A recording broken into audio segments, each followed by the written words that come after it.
আসসালামু আলাইকুম। সুখনগর কলেজে দ্বাদশ শ্রেণীর ছাত্রছাত্রীদেরকে অনলাইন ক্লাস থেকে আমি রোকসানা খানম প্রভাষক সুখনগর ডুমুরিয়া খুলনা স্বাগতম জানাচ্ছি। প্রিয় শিক্ষার্থীরা, তোমরা নিশ্চয় ভালো আছো, সুস্থ আছো এবং বাড়িতে আছো। গত ক্লাসে আমি তোমাদের গাছ বিজ্ঞান দ্বিতীয় পত্র থেকে আলোচনা করছিলাম। আলোচনার বিষয় ছিল বাংলাদেশের বর্তমান পরিবার কাঠামো। এই বর্তমান পরিবার কাঠামো থেকে আজ আলোচনা ছিল পরিবার, সমাজ ও পরিবারের শ্রেণী বিভাগ। আজকে আমাদের আলোচনার বিষয় অর্থাৎ শিখন ফল। আজকে আলোচনার বিষয় ও শিখন ফল হচ্ছে পরিবারের বৈশিষ্ট্য কার্যাবলী বর্ণনা করতে পারবে, পরিবার সমাজ পরিবর্তনের কারণ, পরিবারের উপরে প্রভাব বিশ্লেষণ করতে পারবে। পরিবারের তাহলে আমাদের মূল আলোচনা হচ্ছে পরিবারের বৈশিষ্ট্য। পরিবারের বৈশিষ্ট্য আলোচনা করতে যে আমাদের আগে পরিবার শুধু কয়েকজন সদস্য একত্রে বাস করলে আমরা তাকে পরিবার বলবো না। পরিবার হতে হলে কতগুলো বৈশিষ্ট্য থাকতে হবে। এক নম্বর বৈশিষ্ট্য হলো সর্বজনীনতা। পরিবারের অস্তিত্ব সর্বজনীন। মানব সভ্যতার বিকাশের প্রতিটি পর্যায়ে পরিবারের অস্তিত্ব পরিলক্ষিত হয়। মানে সব জায়গায় পরিবারের অস্তিত্ব দেখা যায়। পরিবার হলো মানুষের সমাজবদ্ধ জীবনে সর্বজনীন রূপ। 2 নম্বর বৈশিষ্ট্য হলো আবেগীয় ভিত্তি। পরিবার হচ্ছে একটা আবেগ ভিত্তিক সংগঠন। পরিবারের সদস্যদের মধ্যে মায়া, মমতা, ভালোবাসা ইত্যাদি আবেগীয় সম্পর্ক বিদ্যমান থাকে। আর এই সম্পর্কের কারণে তারা একে অপরের সুখের দিকে পাশে থাকে, একে অপরকে সহযোগিতা করে। 3 নম্বর হচ্ছে ক্ষুদ্র সংগঠন। পরিবার একটি ক্ষুদ্র সংগঠন। সবচেয়ে সমাজের যে সংগঠনগুলো আছে তার ভিতরে পরিবার সবচেয়ে ক্ষুদ্র, সবচেয়ে ছোট। কমপক্ষে 2 জন সদস্য নিয়ে এই পরিবার গঠিত হয়। বৈবাহিক সম্পর্ক। পরিবার বৈবাহিক বন্ধন দিয়ে আবদ্ধ। সন্তান সন্ততি জন্মদান এবং লালন পালন করা পরিবারের অন্যতম বৈশিষ্ট্য। এরপর আসছে সদস্য সংখ্যা। পরিবারের সদস্য সংখ্যা সবসময় যে নির্দিষ্ট হতে হবে তা নয়, তবে এটি কমপক্ষে 2 জন হতে হবে। মানে পরিবার হতে গেলে অবশ্যই ন্যূনতম 2 জন সদস্য হতে হবে। সদস্য সংখ্যা 2 জনের কম হলে তাকে আমরা পরিবার বলতে পারি না। স্বামী স্ত্রী নিয়েই পরিবার গঠিত হয়। সামাজিক একক।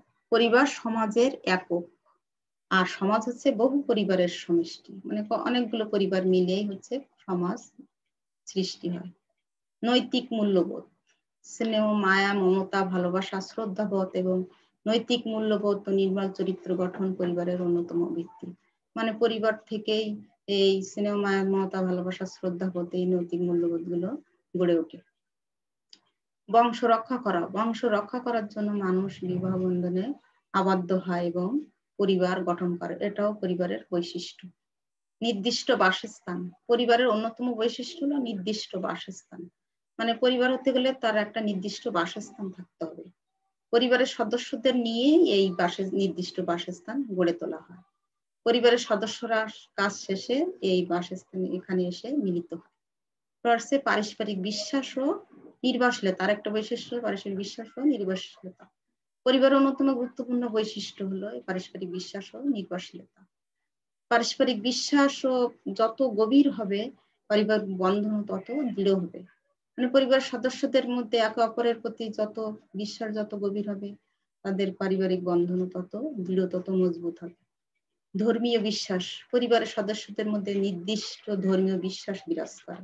পরিবারের সদস্যদের মধ্যে একটা নির্দিষ্ট ধর্মীয় বিশ্বাস তাদের মধ্যে বিরাজ করে। সাধারণত পরিবারের সকল সদস্যই এই নির্দিষ্ট ধর্মীয় বিশ্বাসে অনুসারী হয়। তারা এই একটা ধর্মের বিশ্বাসে অনুসরণ করে চলে।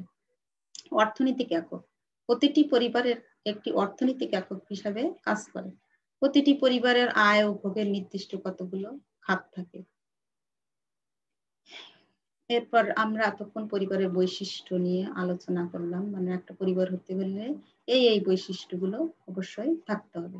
এরপর আসছে পরিবারের কার্যাবলী। পরিবারের কার্যাবলী আলোচনা করার আগে আমাদের জানতে হবে যে পরিবার কি কারণে পরিবার সৃষ্টি হয়েছে। পরিবার মূলত কতগুলো মৌলিক কারণে পরিবার সৃষ্টি হয়েছে। 1 নম্বর মৌলিক কারণ হচ্ছে সামাজিক ও ধর্মীয় স্বীকৃতি, যৌন অনুভূতির কারণে, তারপরে সন্তান লাভের ইচ্ছা, তারপরে বংশমর্যাদা রক্ষা করা, পরিবারের যে অর্থনৈতিক নিরাপত্তা, এইসব কারণে পরিবার গঠিত হয়েছিল। আগের পরিবারের সাথে বর্তমানের যে আধুনিক পরিবারের কার্যাবলীতে যে পরিবর্তন এসেছে তা আমরা এখন লক্ষ্য করব। বর্তমানে পরিবারের কার্যাবলী, 1 নম্বর কাজ হচ্ছে জৈবিক কাজ। জৈবিক কাজ বলতে স্বামী স্ত্রীর দাম্পত্য সম্পর্ককে আমরা বুঝে থাকি। পরিবারকে সন্তান লালন পালনকারী প্রতিষ্ঠানও বলা হয়, মানে পরিবারেই সন্তান লালিত পালিত হয়। বর্তমান উন্নয়নশীল সমাজে নিয়মতান্ত্রিক ও বৈধভাবে বংশবৃদ্ধির কাজ পরিবার করে থাকে।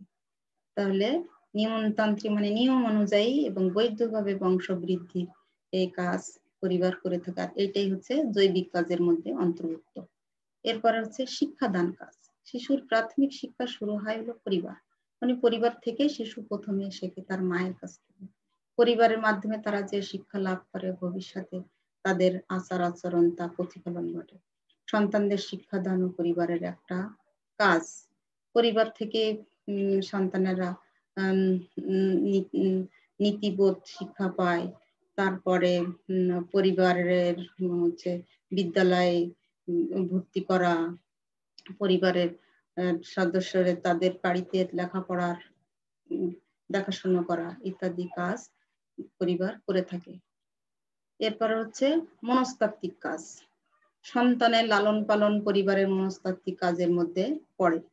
পিতামাতা সন্তান সন্ততিকে অকৃত্রিম স্নেহ ভালোবাসা দিয়ে লালন পালন করে। ভবিষ্যৎ জীবনে এই স্নেহ ভালোবাসা সন্তানের মনোজগতের সুকুমার ভিত্তির বিকাশ হয়। মানে মায়ের ভালোবাসা, মা বাবার ভালোবাসা, স্নেহ ভালোবাসার মাধ্যমে সন্তানের ভিতরে যে সুপ্ত প্রতিভাগুলো থাকে সেগুলো বিকশিত হতে পারে।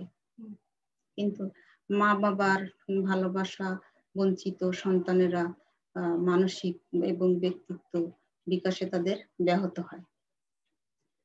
অর্থনৈতিক কাজ। পরিবারের অর্থনৈতিক প্রয়োজন মেটানো পরিবারের অন্যতম কাজ। পরিবারের অর্থনৈতিক কাঠামো সুদৃঢ় না হলে সদস্যরা সমাজের কোনো কাজে নিয়োজিত হতে পারে না। মানে পরিবারের যদি অর্থনৈতিক দিক দিয়ে সমৃদ্ধ না হয় তাহলে বিভিন্ন পরিবারের সদস্যরা বিভিন্ন সামাজিক কর্মকাণ্ডে তারা অংশগ্রহণ করতে পারে না। পরিবার হচ্ছে আদি অর্থনৈতিক প্রতিষ্ঠান। ধর্মীয় শিক্ষাদান কাজ। পরিবারই উপযুক্ত স্থান যেখানে সন্তান সন্ততিরা ধর্মীয় শিক্ষা অর্জন করে।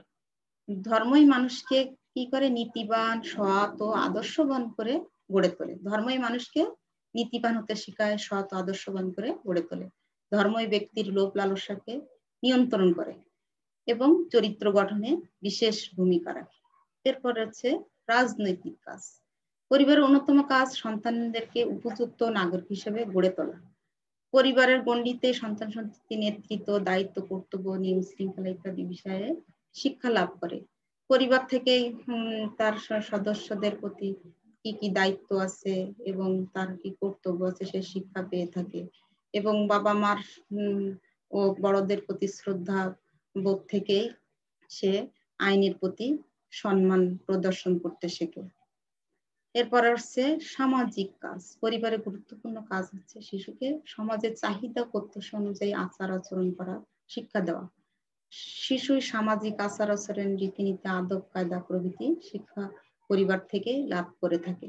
আমরা এতক্ষণ পরিবারের কার্যাবলী নিয়ে আলোচনা করলাম। এরপর আসছে পরিবারের উপর সমাজ পরিবর্তনের প্রভাব। মূলত সামাজিক সংগঠনের মধ্যে সংগঠিত রদ বদলেই হচ্ছে সামাজিক পরিবর্তন। অর্থাৎ সমাজের অর্থনৈতিক, রাজনৈতিক, সামাজিক, সাংস্কৃতিক, ধর্মীয় অনুশাসন প্রভৃতির মধ্যে পরিবর্তনকে সামাজিক পরিবর্তন বলে। সমাজ পরিবর্তনের ফলে পরিবারের চিরাচরিত গতিধারায় যে পরিবর্তন দেখা দিয়েছে সেগুলো হচ্ছে 1 নম্বর হলো পরিবারের আকার কাঠামোতে পরিবর্তন। মানে বর্তমান শিল্পায়ন ও নগরায়নের ফলে কর্মসংস্থানের সুযোগ সৃষ্টি, মানে কাজের ব্যবস্থা বৃদ্ধি পেয়েছে, সুযোগ সৃষ্টি হয়েছে। ফলে মানুষ গ্রাম ছেড়ে শহরে এসে চাকরি করছে এবং পরিবার গঠন করছে। ফলে নগরের পরিবারের সংখ্যা বৃদ্ধি পাচ্ছে, আর বৃদ্ধি পাওয়ার কারণে যৌথ পরিবার ভেঙে একক বা অনুপরিবার গঠিত হচ্ছে। এই পরিবর্তনের প্রভাব শহরের পরিবারগুলোর মধ্যে বেশি দেখা যায়। এই যে হচ্ছে একক পরিবার। হ্যাঁ, সমাজ পরিবর্তনের ফলে যৌথ পরিবার ব্যবস্থা ভেঙে একক পরিবার, আর এটা হচ্ছে যৌথ পরিবার। আগে যৌথ পরিবার ছিল, এখন এই সমাজ পরিবর্তনের ফলে নগরায়ন শিল্পায়নের ফলে কর্মসংস্থানের সুযোগ সৃষ্টি হয়েছে, যার কারণে মানুষ গ্রাম ছেড়ে শহরে চলে আসছে। এই কারণে যৌথ পরিবার ভেঙে একক পরিবার হচ্ছে। এরপর হচ্ছে অর্থনৈতিক কর্মকাণ্ডে নারীদের অংশগ্রহণ, শিক্ষার প্রসার, মানে এখন শিক্ষিতের হার কিন্তু বাড়ছে আগের থেকে, শিক্ষার ব্যাপক প্রসার হয়েছে। সামাজিক পরিবর্তনের ফলে মানুষের মূল্যবোধেরও পরিবর্তন আসছে। বর্তমানে আমাদের দেশে নারীরা অর্থনীতিতে অবদান রাখছে, তার নারীরা অর্থনৈতিকভাবে স্বাবলম্বী হচ্ছে, তারা বিভিন্ন ফ্যাক্টরিতে কাজ করছে, বাড়ি, রাস্তা, পুল নির্মাণ ইত্যাদি অন্যান্য কাজে তারা অংশগ্রহণ করছে। এরপর আসছে বিয়ের পদ্ধতিতে পরিবর্তন। আগে বিয়ের ক্ষেত্রে পাত্র পাত্রী নির্বাচনে বংশমর্যাদা আর পরিবারের প্রধানকে মতামতকে পরিবারের প্রধানের মতামতকেই প্রাধান্য দেওয়া হতো, গুরুত্ব দেওয়া হতো। হ্যাঁ, তখন পাত্র পাত্রীর মতকে প্রাধান্য না, পরিবারের যে প্রধান সে যে ডিসিশন নেবে সেই ডিসিশন অনুযায়ী বিয়ে হবে। কিন্তু বর্তমানে পাত্র পাত্রী নিজের পছন্দে বিয়ে করে, অথবা এক্ষেত্রে তাদের মতকে প্রাধান্য দেওয়া হয়। হ্যাঁ, তারপরে এখন আগে বিয়ের আনুষ্ঠানিকতা অনেক দিন ধরে চলতো, এখন স্বল্প পরিসরে বিয়ে হয়, অথবা যৌথ ব্যবস্থাপনায় অনুষ্ঠান হয়, উভয় পক্ষে যৌথ ব্যবস্থাপনায় অনুষ্ঠান হয়। তাছাড়া বিশ্বায়নের ফলে এখন পাত্রপাত্রী বিদেশে থাকলেও দেশে বসে মোবাইল ইন্টারনেটের মাধ্যমে বিয়ের আনুষ্ঠানিকতা সম্পন্ন হয়। এগুলো সব হচ্ছে সামাজিক পরিবর্তনের ফলে সম্ভব হচ্ছে। বিবাহ বিচ্ছেদের প্রবণতা বৃদ্ধি, ব্যক্তিত্বের সংঘাত, বিশ্বাস, নির্ভরশীলতার অভাব, মতের অমিল, পারস্পরিক দ্বন্দ্ব ইত্যাদি কারণে বর্তমান সময়ে পরিবারগুলোতে বিবাহ বিচ্ছেদের প্রবণতা বৃদ্ধি পেয়েছে, মানে পরিবার ভেঙে যাচ্ছে বিবাহ বিচ্ছেদের কারণে। এরপর আসছে একাধিক বিয়ের প্রবণতা হ্রাস হয়ে যাচ্ছে, একাধিক বিয়ের প্রবণতা এখন আর আগের তুলনায় অনেক কমে গেছে। বর্তমানে একাধিক বিয়ের প্রবণতা হ্রাস পেয়েছে। অতীতে ধর্মীয় অজুহাত বা নানা কারণ দেখিয়ে পুরুষেরা একাধিক স্ত্রী গ্রহণের প্রবণতা ছিল। এরপর আছে পারিবারিক কার্যাবলীতেও পরিবর্তন। বর্তমানে পরিবারের অর্থনৈতিক কার্যাবলীতেও ব্যাপক পরিবর্তন সাধিত হয়েছে। কর্মজীবী মহিলারা সংখ্যা দিন দিন বাড়ছে এবং তাদের শিশুদের দেখাশোনা করার জন্য অনেক দিবা যত্ন কেন্দ্র স্থাপিত হয়েছে। ফলে কর্মজীবী মহিলারা তাদের বাচ্চাদেরকে সেই দিবা যত্ন কেন্দ্রে রেখে তারা নির্বিঘ্নে কাজে অংশগ্রহণ করতে পারছে।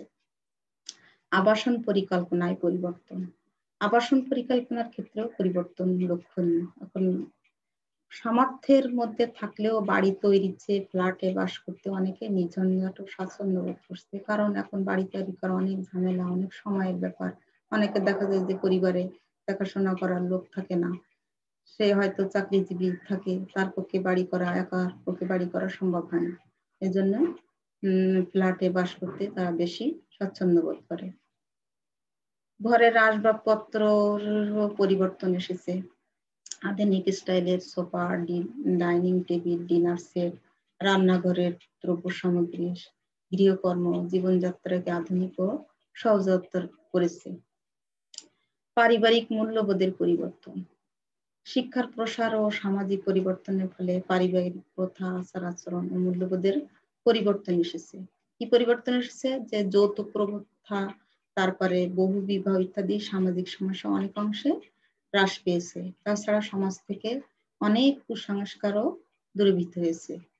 তাহলে আমরা এই সামাজিক পরিবর্তনের প্রভাব, সমাজ পরিবর্তনের হওয়ার ফলে তার প্রভাব পরিবারের উপর পড়ছে। আমরা এতক্ষণ আলোচনা করলাম, শিখলাম। তাহলে আজকে আমাদের ক্লাস এখানেই সমাপ্ত হলো। আগামী ক্লাসে তোমাদের সাথে আবার দেখা হবে। তোমরা ভালো থাকো, সুস্থ থাকো। আল্লাহ হাফেজ। এবার এন্ড মিটিং।